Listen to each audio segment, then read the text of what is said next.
গল্পের শুরুতেই আমরা কায়া নামের একটি মেয়েকে দেখতে পাই, যে কিনা তখন ঘোড়ায় চড়ে পুরো শহরে ঘুরে বেড়াচ্ছিল।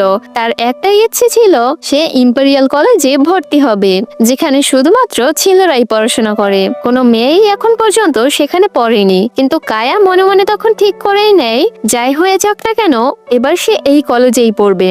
অন্যদিকে আমরা তখন আমাদের নায়কের সাথে পরিচিত হই, যার নাম কিনা ছিল আয়ান।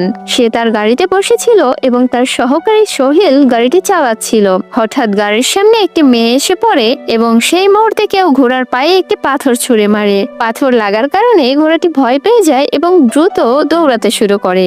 যেটা দেখি তখন আয়ানের সহকারী বলে, এই মাসে এরকম অনেকবার হয়েছে এবং আমাদের ঘোড়াটি এমনিতেই ভয় পেয়ে রয়েছে। তাছাড়া সামনে একটি মেয়েও রয়েছে এবং সে ক্ষতিগ্রস্ত হতে পারে। যেটা দেখে আয়ান তখন বলে, ওকে গাড়ি দিয়ে মেরে ফেলো। যেটা শুনে সহকারী তখন বলে, আমরা এটা করতে পারি না, কারণ সে একজন বড় টিচারের একমাত্র মেয়ে। তখন আয়ান বলে, যাই হোক না কেন তুমি গাড়ির গতি কমাবে না এবং গাড়ি থামাবেও না। এদিকে এই মেয়েটির নাম ছিল